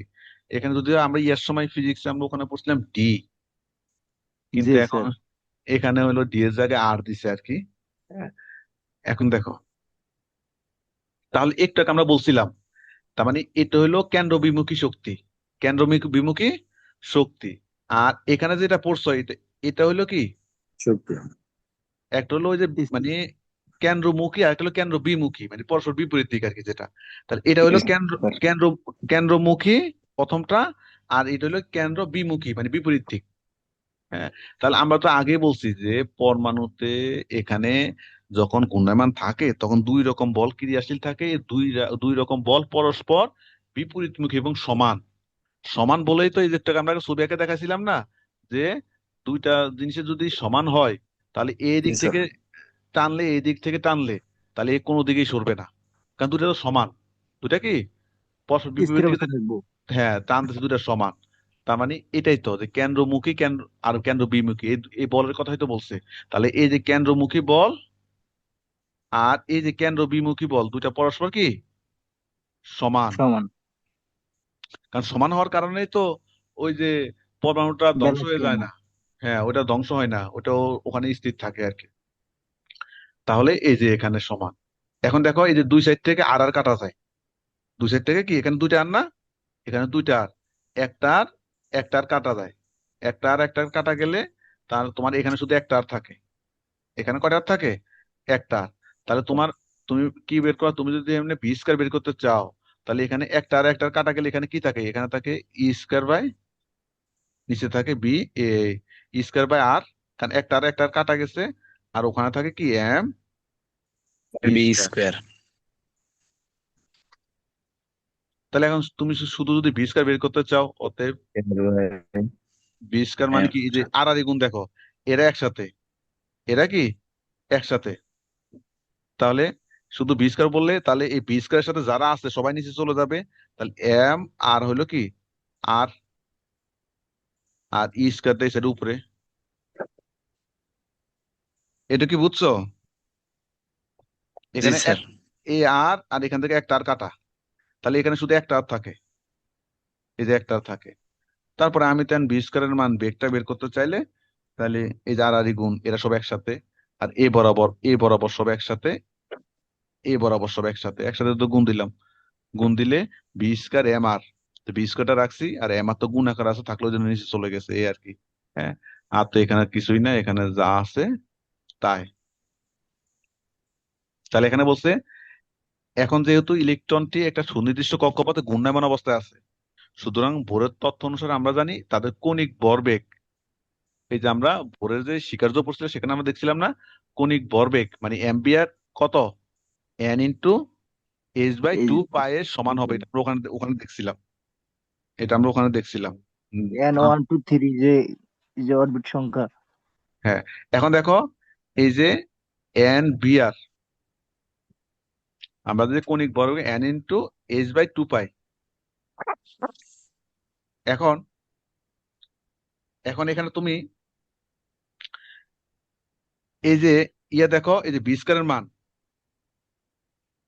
কই জানো, স্যার, এই যে এই যে এই যে দেখো এখানে আহ, এই যে এখানে লিখতে গেলে তো ভেজাল হয়, লিখতে গেলে তো ভেজাল। আচ্ছা, এখন দেখো এখানে কিসের মান বের করলো, m b r B square n square s square. মানে এখানে হলো কি, কাহিনীটা করছে কি, এখানে তো আমার আছে বি স্কোয়ার আকারে, এখানে মানটা আছে কি আকারে, বি স্কোয়ার। বি স্কোয়ার আকার আছে না, স্কোয়ার। এই যে দেখো জি এখানে স্যার। জি স্যার। মানটা আছে বি স্কোয়ার, কিন্তু এখানে আমাদের কণিক ভরবেগের ওখানে কি বি স্কোয়ার আছে? কণিক ভরবেগের এখানে কি বি স্কোয়ার আছে? নাই, বি স্কোয়ার কিন্তু নাই, তাই না? বি আছে। এখন আমি যদি ওখানে বি স্কোয়ারের মান বসাতে চাই তাহলে এখানে স্কোয়ার করতে হবে না? তাহলে এখানে আমরা তো জানি যে অঙ্কের সময় শুধু একটাকে তো স্কোয়ার করা যায় না, উভয় পক্ষকে তুমি বড় করে দিছো। কি করছো? উভয় সমান রাখতে হয়। হ্যাঁ, মানে তুমি এটাকে বি স্কোয়ার বানাইবা, কারণ ওখানে তোমার মান আছে বি স্কোয়ারের। তাহলে উভয় পক্ষকে তুমি বড় করে দিছো। তো বড় করে দিলে এখানে কি কি হয়ে যাইবো? এই যে এখানে এটা হয়ে যাইবো এম স্কোয়ার বি স্কোয়ার আর স্কোয়ার। আর ওই সাইডে কি হয়ে যাইবো? ওই সাইডে হয়ে যাইবো এই এন যে square s square n square s square, দুই দুগুণে আর নিচে চার, এসে গিয়ে 2 × 4 আর পাই চার স্কোয়ার। পাই স্কোয়ার। এইটা এখন তুমি এখানে শুধু বি স্কোয়ারটা রাখা বাকি দুটা নিচে নিয়ে যাও। বি স্কোয়ারটা রাখা এম স্কোয়ার আর স্কোয়ার কই নিয়ে যাইবা? এই নিচে নিয়ে যাওয়া। হ্যাঁ, দ্বিতীয় নিচে লাইনের মতো। হ্যাঁ হ্যাঁ, দিতে না, অতএব বি স্কোয়ার সমান সমান কি হয়ে যায়? যে নিচে নিয়ে গেলে এই যে এটা, নিচে নিয়ে গেলে হ্যাঁ, কোনটা হয়? এটা যে ফোর, ফোর। তারপর হইলো যে দ্বিতীয় পাই, লাইন পাই স্কোয়ার আছে। হ্যাঁ, পাই স্কোয়ার আছে। আর বাকি আছে এম স্কোয়ার আর স্কোয়ার, এম স্কোয়ার আর স্কোয়ার। আর উপরে যা আছে তাই। তাই এখন তুমি তো ওখানে একবার পাইছো বি স্কোয়ার ইকাল টু কত? V square equal to e square by m r. B square equal to ওখানে পাইছো v square equal e to, square square e by square r m. হ্যাঁ, e square by r m. আবার এখানে B square পাইছো এটা। তার মানে তুমি কি করতে পারো, চাইলে এইটা ইকাল টু এটা লিখতে পারো। চাইলে কি এটা ইকাল টু এটা লেখা যায়। যা হ্যাঁ, তাহলে এটা ইকাল টু এটা লিখলে এই যে তুমি এখানে ছিল কত, উপরে এন স্কোয়ার এস স্কোয়ার, তুমি চাইলে তাহলে এটা ইকাল টু এটা লিখতে পারো। এখানে হলো কি ই স্কোয়ার বাই আর এম। আমরা জানি যে নিচে নিচে কাটাকাটি করা যায়, তো তুমি চাইলে তো এখানে এ আর এর সাথে এখানে একটা আর কাটতে পারবা, এ এম এর সাথে এখানে একটা এম কি তুমি কাটতে পারবা। ঠিক আছে, এই যে আর এর সাথে একটা আর কাটতে পারবা, এম এর সাথে একটা এম কাটতে পারবা। তো কাটলে এখানে আরো কি থাকবে তোমার, দেখো। তাহলে এখানে তুমি আর এর মানটা বাকি নিয়ে আসো। এখন তোমার এখানে কি বের করবা? ফাইনালি আর এর মান, মানে শুধু আর আটটা রেখে বাকি সব এক সাইডে নিয়ে যাও। এগুলো তো নিতে পারো নাকি? জি স্যার, এগুলো সমস্যা হবে না। এগুলো তো পারার কথা, মানে শুধু আটটা রেখে বাকি সব ওই সাইডে নিয়ে যাইবা। আমরা তো জানি যে কোনো জিনিস শুধু এইটুকু জানার নিয়ম যে ধরো 2x সমান সমান যদি 3 হয়, অতএব এক্স ইকাল টু কত হবে? 3/2। মানে কোনো জিনিস গুণ আকারে থাকলে নিচে চলে যায়। নিচে ভাগ করে চলে যায়। এগুলো তো জানার কথা তোমাদের, তাহলে এগুলো আর দেখাইলাম না। তাহলে এইভাবে আমরা এখান থেকে কি করব, এই দুইটা সমীকরণ থেকে কাটাকাটি করে আমরা কার মান বের করব? আর এর মান। আর এটাই হলো এন তম কক্ষপথের ব্যাসার্ধের সমীকরণ। তার মানে সমীকরণ। এইটা আমরা বের করছি কি, কেন্দ্রমুখী বল আর কেন্দ্র বিমুখী বল, এই দুটা জিনিস দ্বারা। কেন্দ্রমুখী বল এবং কেন্দ্র কেন্দ্র বিমুখী বল, এই দুইটা জিনিস দ্বারা আমরা এটা বের করা যায়। এটা বাসায় একবার এটা নীল লিখে প্র্যাকটিস করতে হবে, এগুলো ম্যাথমেটিক্যাল টার্ম টার্ম তো প্র্যাকটিস। একবার লিখে প্র্যাকটিস করতে হবে। লিখে প্র্যাকটিস না করলে এই জিনিসটা হবে না, আয়ত্ত আশা করি না হবে।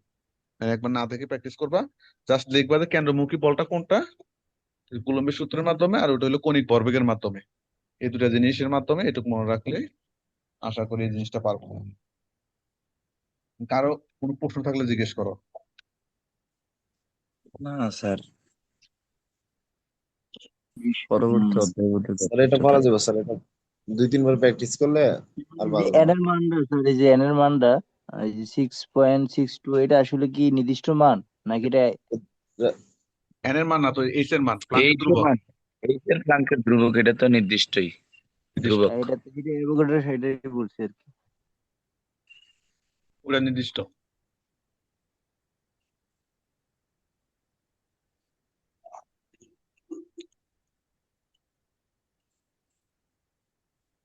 ওইটা জানলে তোমাকে যদি বলে, সাপোজ ধরো, আচ্ছা আমরা ওইটাতে আরেকটু যাই।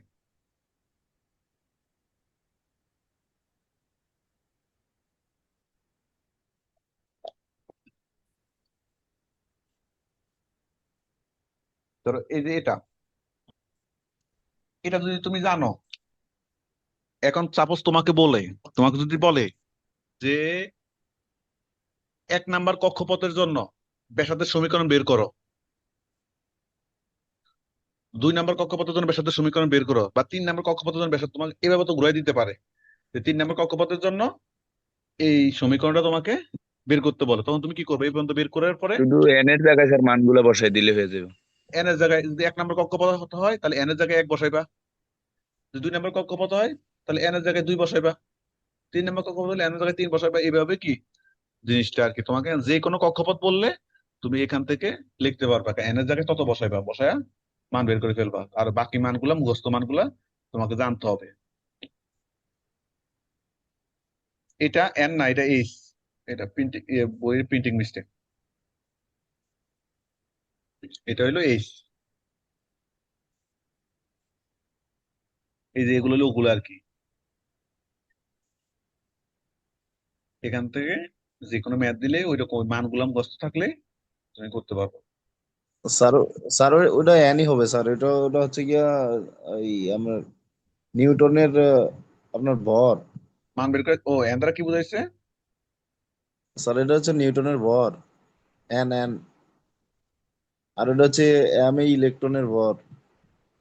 হ্যাঁ, এম দ্বারা ইলেকট্রনের ভর, তা তা তো এটা কি বুঝাইলো? এটা আমি তো ও দেখলাম লাগে এইচ এর প্লাঙ্কের ধ্রুবকের মতোই।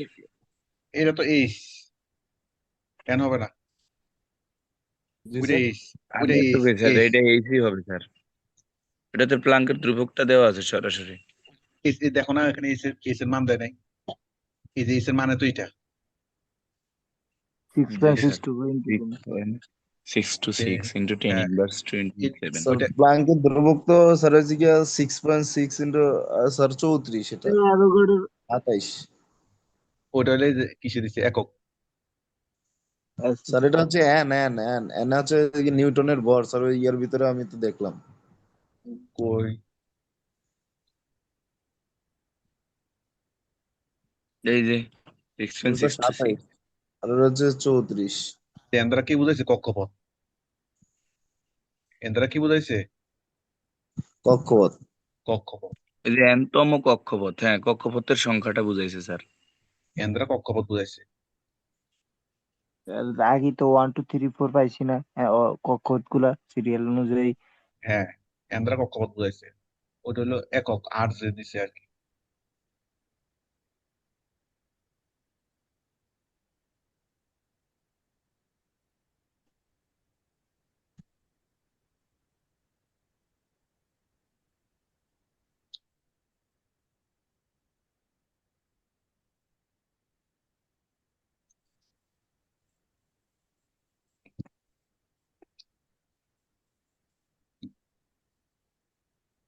তারপর দেখো ওটা সমস্যা নাই।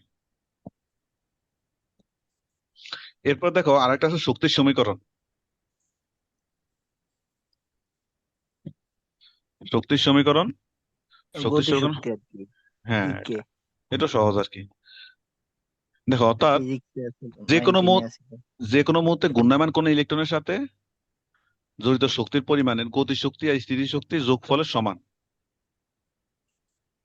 মানে যে কোনো মুহূর্তে তুমি যদি কোন একটা শক্তির পরিমাণ বের করতে চাও, ওই শক্তিটা হইব কি তার গতি শক্তি আর হইলো যে বিভব শক্তি আর কি, যেটাকে আমরা বুঝাই।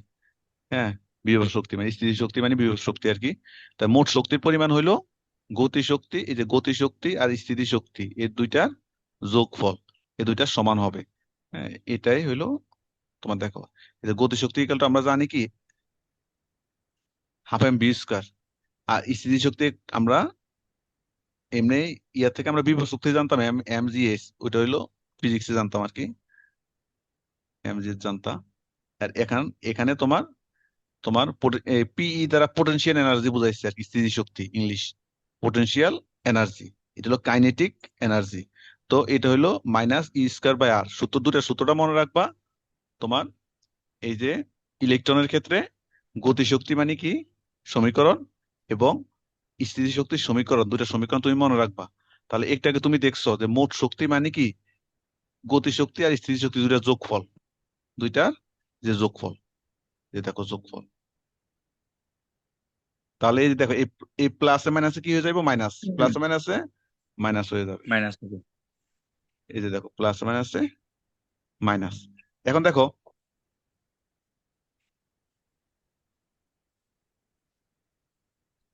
এই যে দেখো আমরা জানি যে ইলেকট্রনকে নির্দিষ্ট কক্ষপথে ঘূর্ণায়মান রাখার জন্য এর উপর দুই ধরনের বল কি ক্রিয়াশীল, যেটা একটু আগে আমরা বের করছি, যে কেন্দ্রমুখী, কেন্দ্র বিমুখী আমরা বের করছিলাম না একটু আগে? আমরা তো দেখছিলাম যে যদি, এনবি স্কয়ার হ্যাঁ বাইর করছি স্যার। হ্যাঁ, একটু আগে আমরা যে দেখছিলাম যে ইলেকট্রনকে যদি তার কক্ষপথে স্থির রাখতে হয় তাহলে এখানে দুই রকম বল ক্রিয়াশীল করে, একটা হলো কেন্দ্রের দিকে, একটা হলো কেন্দ্রর বিপরীত দিকে। বিপরীত দিকে। এটা আমরা একটু আগে দেখছিলাম। এই দুইটা পরস্পর কি সমান, সমান হওয়ার কারণে তো এটা নিরপেক্ষ, সমান হওয়ার কারণে কি এটা নিরপেক্ষ। তার মানে এই যে দুইটা দুইটা শক্তি পরস্পর সমান, এটা আমরা ওখানে দেখছিলাম একটু আগে, এটা আমরা আসছিল। তাহলে m B square by r, আর e square by r square, এই দুইটা পরস্পর সমান। হ্যাঁ, কেন্দ্রমুখী আর কেন্দ্র বিমুখী। তাহলে এখন যদি সমান হয় তাহলে দেখো দুই জায়গায় নিচে আর আছে, দুই জায়গায় নিচে আর আছে, এখানে m B square, m B square equal to, এখন দেখো হ্যাঁ এই যে এখানে এরা একটা জিনিস ভুল দিছে। এখানে শুধু আর হওয়ার কথা স্যার। এখ- হ্যাঁ এখানে শুধু দেখো এই যে m B square equal to, এখানে এই যে একটা আর আরে কাটা যাবে, কাটা যায়, এখানে শুধু আর হবে, কারণ নিচে শুধু আপনি একটা আর। দেখতে বের করছিলেন না স্যার এটা আগে? হ্যাঁ ওটা হলো একটার জন্য আর কি। ও, এখন এখানে তোমার শক্তির সমীকরণ বের করবো। হ্যাঁ, তাহলে এই যে m B square equal to কি তোমার e square by r, m B square equal to e square by r. তাহলে এখন তুমি এই যে 1 নং সমীকরণে, এই যে 1 নং সমীকরণের এখানে, এই যে 1 নং সমীকরণ কোথায়? উপরে, এই যে এখানে। এখন এম বি স্কয়ারের জায়গায় এই মানটা বসায় দাও, এই যে এম বি স্কয়ার, এই এম বি স্কয়ারের জায়গায় যে ই স্কয়ার বাই আর মানটা বসায় দাও। তাহলে কি হইব? অতএব ই সমান সমান এই যে হাফ এম বি স্কয়ারের জায়গায় ই স্কয়ার বাই আর, এই যে হাফ, এই যে হাফ, হাফ, এই যে এম বি স্কয়ার মানে কি ই স্কয়ার বাই আর, এই যে এটা, এটার পরিবর্তে ই স্কয়ার বাই আর, আর এখানে মাইনাস ই স্কয়ার বাই আর তো আছে। তো এখান থেকে বোঝা যায় যে দেখো এখানে অর্ধেক ই স্কয়ার বাই আর, এখানে একটা ই স্কয়ার বাই আর, তো বিয়োগ দিলে কি থাকে? এখানে হলো অর্ধেক, অর্ধেক। Half, half e square by r, আর এখানে হলো কি একটা ই স্কয়ার বাই আর, আর এখানে এক মানে মাইনাস, তার মানে এখানে মাইনাস অর্ধেক থাকে না, মাইনাস অর্ধেক ই স্কয়ার বাই আর। হাফ থাকে। এই যে বুঝো না যে হাফ থেকে যদি আমি, হাফ থেকে যদি আমি এক বিয়োগ দিই কি হয়? মাইনাস হাফ না, মাইনাস হাফ না? মাইনাস হাফ হবে স্যার। এখানে এটাই তো, যে এটা হলো অর্ধেক, half, half square by r, আর এখানে হলো একটা, একটা স্কয়ার বাই আর, তো বিয়োগ দিলে এক তো হাফের চেয়ে এক তো বড় এবং মাইনাস, তাহলে হয়তো মাইনাস স্কয়ার বাই আর। আর সেখানে তুমি আর এর মান তো তুমি জানোই, আমরা একটাকে ব্যাসার্ধের সমীকরণ বের করছি না, এই যে প্রথমেই এতক্ষণ এই যে একটাকে আমরা আর এর সমীকরণটা কি বের করছি, তা আর এর মানটা বসায় দিলে তোমার এখানে কি হবে? এই সমীকরণটা দাঁড়াবে। এটাই হলো কি তোমার শক্তির সমীকরণ। তার মানে তুমি আগে সমীকরণটা জানতে হবে, মাথায় থাকতে হবে। ঠিক আছে, তাহলে এগুলো হলো একটু, কেন্দ্রমুখী এবং কেন্দ্রবিমুখী। এগুলা বাসায় লিখে প্র্যাকটিস করতে হবে। এখানে বাসায় লিখতে প্র্যাকটিস করতে হবে। তাহলে এখানে দেখো, এখানে আমরা কি দেখছি? এখানে দেখছি আমরা ইলেকট্রনের জন্য মোট শক্তি হইব গতি শক্তি প্লাস স্থিতিশীল শক্তি, যে গতি শক্তি প্লাস স্থিতিশীল শক্তি। হ্যাঁ, এই জিনিসটা তোমাকে মনে রাখতে হবে। আর এখানে আমরা গতি শক্তি প্লাস স্থিতি শক্তির এখানে আমরা দেখছি এমবি স্কয়ার, এমবি স্কয়ার মানটা আমরা বের করব। এমবি স্কয়ারের মানটা কই থেকে বের করব? আমরা আরেকটা টার্ম জানছি, যে কোন একটা পরমাণুকে যদি তার কক্ষপথে স্থির রাখতে চায়, তার কেন্দ্রমুখী বল, কেন্দ্র বিমুখী বল পরস্পর সমান হতে হবে। কেন্দ্রমুখী বল, কেন্দ্র বিমুখী বল পরস্পর এই যে সমান হতে হয়। সেখান থেকে আমরা এমবি স্কয়ারের মানটা বের করছি, বের করে এই এমবি স্কয়ারের মানটা আমরা কোথায় বসাই দিছি? এই যে এখানে মোট শক্তির এখানে বসাই দিছি। বসাই দিলে যা আসে, আসার পরে এখানে যেহেতু এই যে বসানোর পরে কি আসছে, বসানোর পর আমার এই এই সমীকরণটা আসছে, আসার পরে এখানে তো আর আছে, তা আমরা তো একটাকে ব্যাসার্ধের সমীকরণ, আর এর সমীকরণ আমরা বের পাইছি। আর এর সমীকরণ আমরা এটা পাইছিলাম না, এই যে n square by square 4 pi square m e square, এটা আমরা পাইছি। এখানে এই মানটা বসায় দিলে কি হয়? এটা হয়। এটাই হলো কি তোমার শক্তির সমীকরণ। সমীকরণ। বুঝতে পারছো? এটা এ পর্যন্ত দিলে না? জি, স্যার। তার মানে তোমাকে এখানে কয়েকটা জিনিস জানতে হয়। একটা হলো গতিশক্তি আর কেন্দ্রমুখী কেন্দ্রবিন্দু। ও, হ্যাঁ, প্রথমে জানতে হবে গতিশক্তি স্থিতিশক্তি, এই সমীকরণটা তো তোমাকে ও, জানতে হবে। এরপর কেন্দ্রমুখী কেন্দ্র বিমুখী, এই সমীকরণটা জানতে হবে। জানলে তারপর তোমার কাছে এই যে শক্তির সমীকরণ বের করা তোমার জন্য সহজ হয়ে যাবে।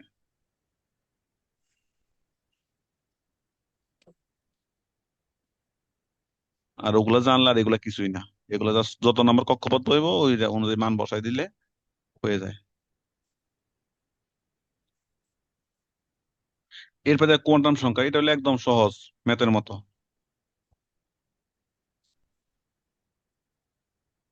কোয়ান্টাম সংখ্যা, আচ্ছা কোয়ান্টাম সংখ্যা বলতে কি বোঝায়?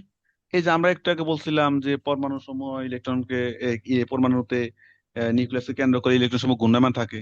হ্যাঁ, তাহলে যেখানে ঘূর্ণায়মান থাকে, আমরা একটু আগে বলছিলাম যে ইলেকট্রন সমূহকে কি তোমার নিউক্লিয়াসকে কেন্দ্র করে এই কক্ষপথে প্রতিকেন্দ্র করে ঘুরতে থাকে। তাহলে এই যে কক্ষপথের আকার আকৃতি আর যে ত্রিমাত্রিক বিন্যাস, কোথায় অবস্থান করতেছে, আবার ইলেকট্রন যদি ঘুরতেছে কোন দিকে ঘুরে, ইলেকট্রনের ঘূর্ণন তো পরস্পর বিপরীতমুখী। এই যে এই সম্পর্কিত যে ধারণাটা, এটা হলো কোয়ান্টাম সংখ্যা এক কথায়। তার মানে কি কি? আকার, কক্ষপথের আকার আকৃতি, আর হইলো কোথায় অবস্থান করে বিন্যাস, তারপর হলো কোন দিকে ঘুরতেছে। এই চারটা জিনিস মিলেই হইলো কি কোয়ান্টাম সংখ্যা। কথাটা কি বুঝতে পারছো? একটা হইলো জি স্যার। আকার আকৃতি, তারপর হলো বিন্যাস যে কোথায় অবস্থান করতেছে সেটা, আর একটা জিনিস হইলো কোন দিকে ঘুরতেছে ইলেকট্রন। ইলেকট্রন, ত্রিমাত্রিক দিক। হ্যাঁ, কারণ আমরা ইলেকট্রনকে আমরা এরকম বুঝাই যে হাফ মাইনাস হাফ। এটা দ্বারা আমরা কি বুঝাই? একটা যদি একটা যদি এইদিকে ঘুরে আর একটা ঘুরবে এদিকে, বিপরীতমুখী। একটা যদি এদিকে ঘুরে আর একটা ঘুরবে এইদিকে, মানে পরস্পর বিপরীতমুখী এদের ঘূর্ণন গুলা। হ্যাঁ, তো যাই হোক, তাহলে এই কোয়ান্টাম সংখ্যাটাকে কয়টা ভাগে ভাগ করে? চারটা ভাগে ভাগ করে। একটা হলো প্রধান কোয়ান্টাম সংখ্যা, সহকারী কোয়ান্টাম সংখ্যা, এন চুম্বক এস। কোয়ান্টাম সংখ্যা, তারপর হলো তোমার ঘূর্ণন কোয়ান্টাম সংখ্যা। এগুলো হলো ম্যাথের মতো, এখান থেকে প্রতিবারে আসে কিন্তু অ্যান্সার করতে হয় জিনিসগুলো বুঝলে। তার প্রধান কোয়ান্টাম সংখ্যা হলো কোনটা? ওই যে কক্ষপথ এন, যেটাকে আমরা এন দ্বারা প্রকাশ করছি, সেটাই হলো কি প্রধান কোয়ান্টাম সংখ্যা। যে এন ইকাল টু 1 2 3, ওই যে এন এর 1 হইলে কে, 2 হইলে এল, এম, এন, ওগুলো আর কি, যে ক্যাপিটাল, যে কে এল এম দ্বারা কি আমরা প্রকাশ করি। তাহলে তোমার এটা হলো প্রধান কোয়ান্টাম সংখ্যা। হ্যাঁ, মানে মেইন অরবিট, মেইন অরবিট। তাহলে এই জিনিসগুলো দেখবা। তাহলে এন এর মান যত বেশি হইব, এন এর মান যত বেশি হয়, নিউক্লিয়াস থেকে ইলেকট্রনের দূরত্ব তত কম হবে না বেশি হবে বলো তো? বেশি হবে স্যার। বেশি হবে। তেমন দেখো এই যে এখানে এন এর মান 3, তাহলে একটা দুইটা তিনটা এমনি বোঝা যায় এন এর মান 3 মানে এটা বুঝাইছি। তাহলে এই কেন্দ্র থেকে এর দূরত্ব তো অনেক বেশি। এন এর মান যদি 2 হয় মানে এখানে, তাহলে এই কেন্দ্র থেকে এটা দূরত্ব মানে আবার শেলের কম। স্যার, শেল যত দূরে থাকবো নিউক্লিয়াস থেকে দূরত্বটা বৃদ্ধি দূরত্ব হবে। দূরত্ব তত বেশি হয় আর কি, তত বেশি দূরত্ব অবস্থান করে। অর্থাৎ করে। এন দ্বারা নির্দিষ্ট কক্ষপথকে আমরা বুঝাই যে এখানে ইলেকট্রন গুলা তোমার এই যে এন এর মান যত বেশি হবে, এর শক্তির পরিমাণও তত কি হবে? বেশি হবে। আর আমরা জানি যে প্রতিটা এই যে এই অরবিটে, হ্যাঁ, কক্ষপথে সর্বোচ্চ কতগুলো ইলেকট্রন থাকতে পারে? 2 two n n n square. Square. তোমার যদি বলো 3 নম্বর কক্ষপথে কয়টা ইলেকট্রন থাকবে, তাহলে 2 n স্কোয়ার, মানে 3 নম্বর কক্ষপথ এন মানে কি 3, 3 স্কোয়ার মানে 9, 18টা। 3 নম্বর কক্ষপথে তাহলে কয়টা ইলেকট্রন থাকবে? 18টা। 18টা। এইভাবে আমরা এটা দ্বারাও কি তুমি কক্ষপথের সংখ্যা যদি জানো যে কত নম্বর কক্ষপথ, সেখান থেকে ওই কক্ষপথে কয়টা ইলেকট্রন আছে তুমি সেটা বের করতে পারবা। যদি থাকে যে 4 নম্বর কক্ষপথ, তাহলে 2 n স্কোয়ার মানে 4 স্কোয়ার, 4 4 16, 16 16 32। 32, মানে 4 নম্বর কক্ষপথে 32টা ইলেকট্রন থাকে। আছে, হ্যাঁ, তার মানে থাকবে। আমরা, হ্যাঁ তার মানে এইভাবে আমরা প্রধান কোয়ান্টাম সংখ্যা দ্বারা আমরা ইলেকট্রনের সংখ্যা আমরা বের করতে পারি। যে তুমি যদি জানো যে এটা কে এল, তুমি যদি জানো এটা এল নাম্বার কক্ষপথ, তো তুমি জানো যে কে তারপরে এল 2 নং কক্ষপথ।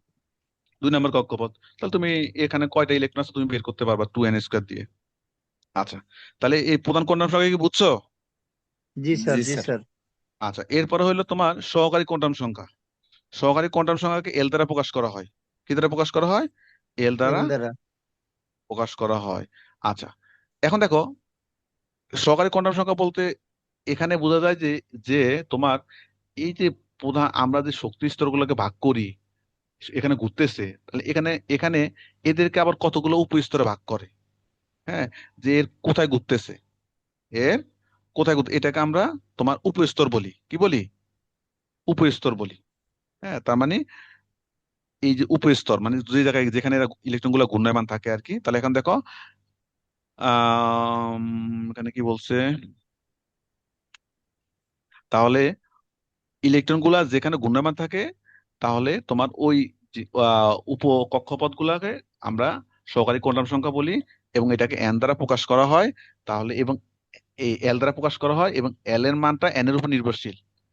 এল এর মান তার কি? মানে স্যার উপস্তর গুলাই হচ্ছে গিয়ে সহকারী কোয়ান্টাম সংখ্যা স্যার। হ্যাঁ হ্যাঁ, উপস্তর মানই হইলো সহকারী কোয়ান্টাম সংখ্যা। আর সাহায্য করে। হ্যাঁ, এল এর যেমন মান এস পি ডি এফ ওগুলা স্যার। এল হ্যাঁ হ্যাঁ এসডিএফ। এল এর মান অলওয়েজ এন থেকে এক কম হবে।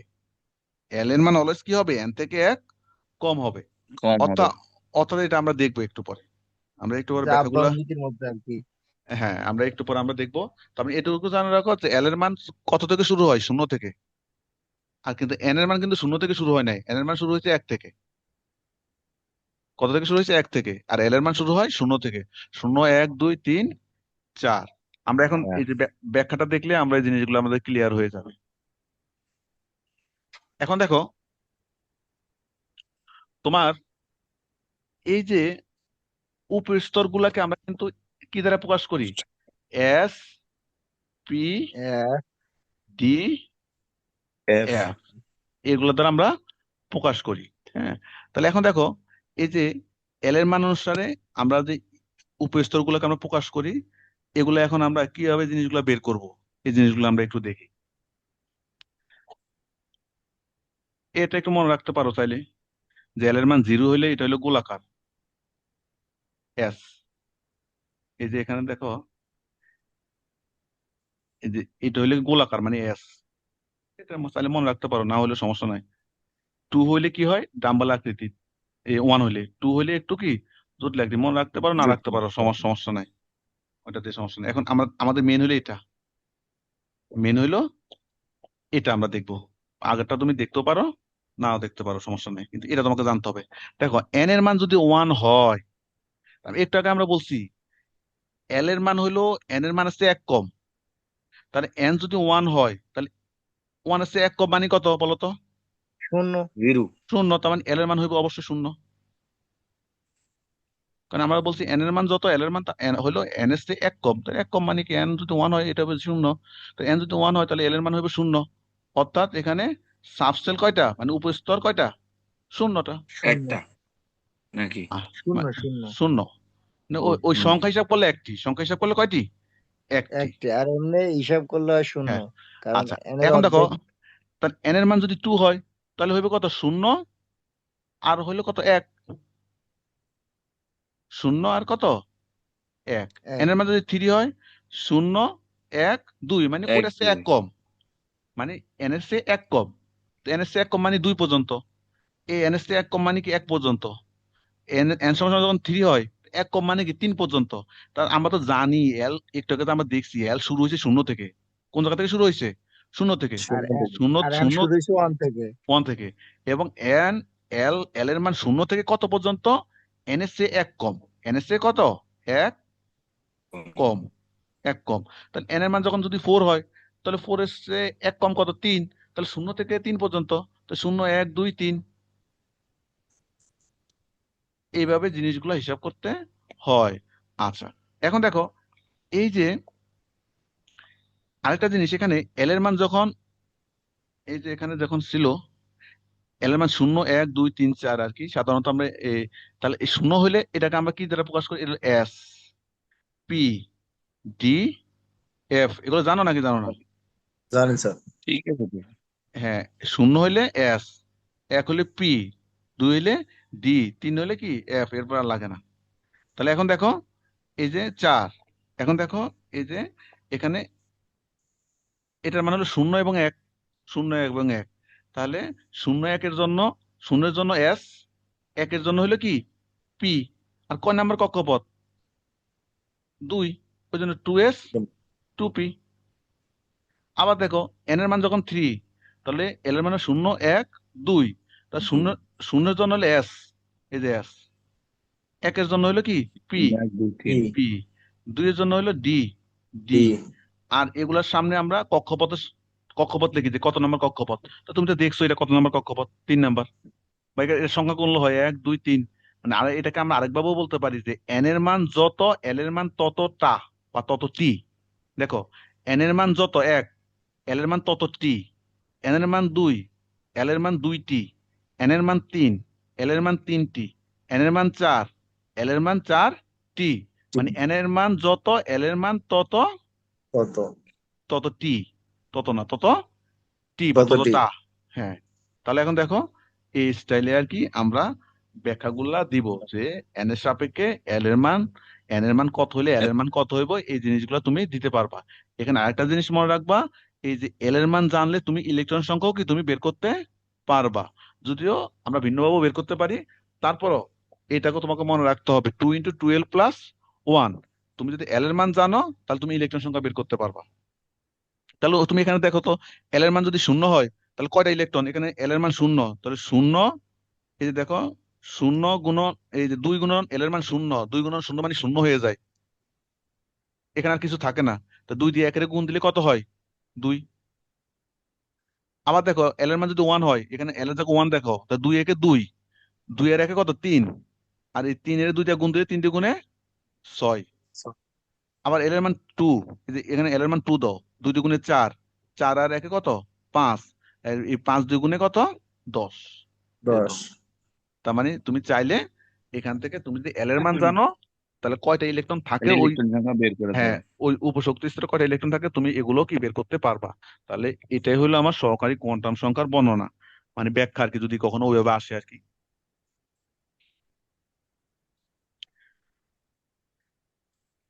এরপর দেখো আমরা কোয়ান্টাম সংখ্যাতে শেষ করব, সময় অনেক হয়ে গেছে। এরপর দেখো চুম্বক কোয়ান্টাম সংখ্যা। চুম্বক কোয়ান্টাম সংখ্যা, আর চুম্বক কোয়ান্টাম সংখ্যা হলো দেখো, এটা মানে কি, এটা এই দেখো যখন কোন একটা পরমাণু থেকে যখন বর্ণালীগুলা বের হয়, বের হলে শক্তিশালী চুম্বক ক্ষেত্রে যদি আমরা স্থাপন করি, তখন দেখা যায় যে বর্ণালী রেখাগুলাকে আরো ঘন ঘন সন্নিবেশিত রেখা দ্বারা কি বিভক্ত হয়ে যায়। মানে ওই বর্ণালীগুলোকে আমরা ভাগ করে দেখবো যে এটা আরো ক্ষুদ্র ক্ষুদ্র বর্ণালীতে বিভক্ত হয়। এটা আমরা ইয়াতে ইয়াতে দেখছিলাম, ওই যে রাদারফোর্ডের এই বোরের ওখানে দেখছিলাম যে কোন একটা বর্ণালী, ওখানে হাইড্রোজেনের বর্ণালী বের করছে, ও ব্যাখ্যা করছে যে ওই বর্ণালীকে ভাঙলে দেখা যায় যে আরো ক্ষুদ্র ক্ষুদ্র বর্ণালীতে বিভক্ত কতগুলো হয়। অনেক তাই গুচ্ছ আকারে আর সব ব্যক্ত করতে পারেনি। হ্যাঁ, তাহলে এটা হলো চুম্বক ক্ষেত্রে প্রভাবে হয় আর কি। আচ্ছা, তাহলে এই যে উপশক্তি স্তর, এদেরকে আমরা কি করি, এদেরকে আমরা বলি এই যে কোয়ান্টাম বা চুম্বক কোয়ান্টাম সংখ্যা বলি বা ম্যাগনেটিক সংখ্যা বলি, এটাকে আমরা এম দ্বারা প্রকাশ করি। তো এম এর মানটাও কি কার উপর নির্ভরশীল করে, সহকারী কোয়ান্টাম সংখ্যা এল এর উপর নির্ভর করে। তার মানে এম এর মান এল এর মানের উপর নির্ভরশীল, অর্থাৎ এম এর মান হয় 0 +-1 +-2 +-3, এটার উপর ডিপেন্ড করে। And এটা দ্বারা কি বোঝায়, এটা দ্বারা কি বোঝায় এখন দেখো এখানে, যে এল এর মান যদি 0 হয় তাহলে এম এর মান 0, অর্থাৎ কয়টা একটা। এল এর মান যদি 1 হয় তাহলে এম এর মান হইবে কত 3টি। 3 কিভাবে, ওই যে 0 +-1, তাহলে এখানে 1 কয়টা 2 1 3টা না, 3টা। 0 + জি স্যার। 1 -1 3টা।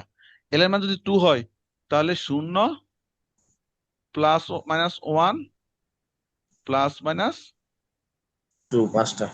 তাহলে কয়টা হচ্ছে একটা দুইটা, আর এখানে দুইটা, মানে মোট হলো 5টা। পাঁচটা।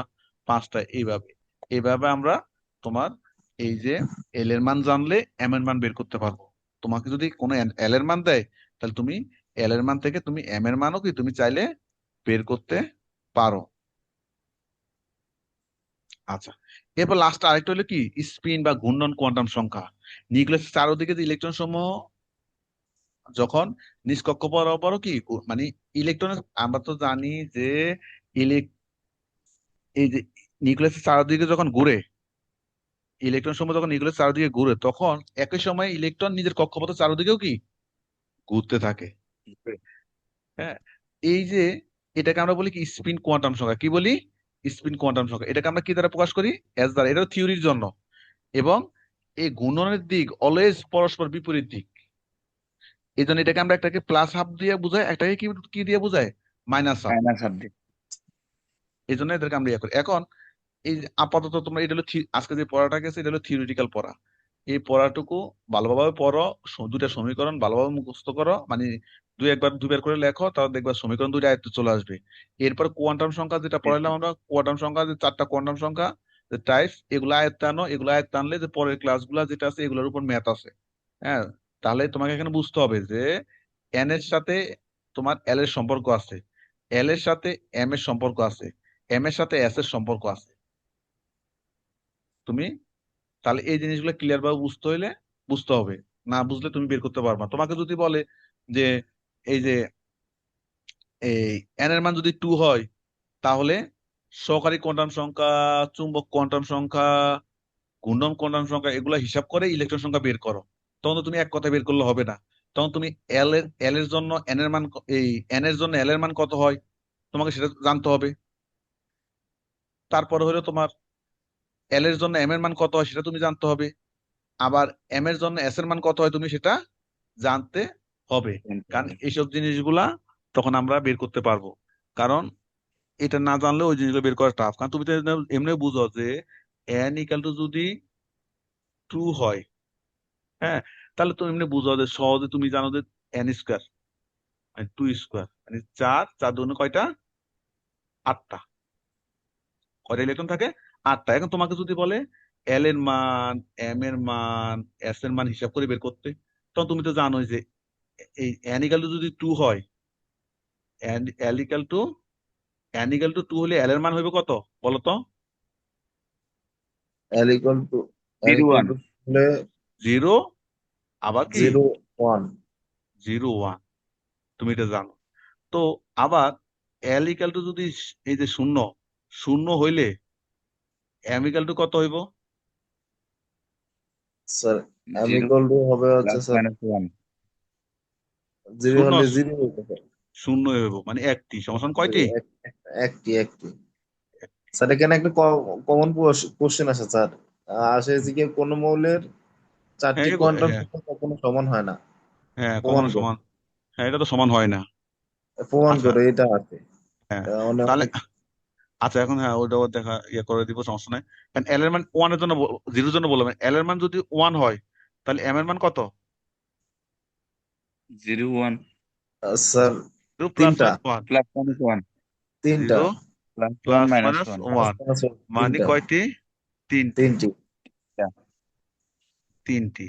তাহলে দেখো এল এর মান 0 এবং 1 এর জন্য এম এর মান মোট কয়টি? 1 তিনটা। প্লাস 3, 1 প্লাস 3 সমান সমান কয়টি? 4টি। সমান সমান কয়টি? দেখো না এখানে এ একটি, এ তিনটি, মানে এম, হ্যাঁ। তাহলে এল এর জন্য এল এর এই মানের জন্য এম এর মান কত হয়? 4টি। তা আমরা তো আবার এটাও জানছি যে প্রতিটা চুম্বক কোয়ান্টাম সংখ্যায় বিপরীতধর্মী ইলেকট্রন থাকে কয়টি? 2টি। ওই যে plus half, minus half. Plus half আর একটা মাইনাস হাফ, প্লাস হাফ আর একটা হলে কি তোমার মাইনাস হাফ। দুটি দুটি করে থাকে, মানে প্রতিটার জন্য প্রতিটা এম এর মানের জন্য ইলেকট্রন থাকে কয়টা করে? 2টি, যে দুইটা বিপরীত করে। দুইটা করে থাকে। তাহলে এম এর মান কত? 4। এম এর মান কত? 4। তাহলে এস এর মান কত হইব? 4 গুণন 2। 4 গুণন কত? 2 সমান সমান কয়টি? দুই। সমান সমান 8টি। কয়টি? 8টি। এই যে দেখো তাহলে এই যে এখানে আমরা সরাসরি বের করছি 8টি, আর এখানে এল এম এস এর মান হিসাব করে 8টি। এইভাবে তোমাকে যে মানে হোক তোমাকে এগুলা বের করতে জানতে হয়। এগুলো হলো ম্যাথের মতো। এটা কি বুঝছো? স্যার এটা বুঝছি। আচ্ছা, তাহলে যে পর্যন্ত পড়াইছি এগুলো পড়ো, তারপরে দেখা যাবে। ঠিক আছে স্যার। হ্যালো ঠিক স্যার। আছে, আসসালামু আলাইকুম। ওকে।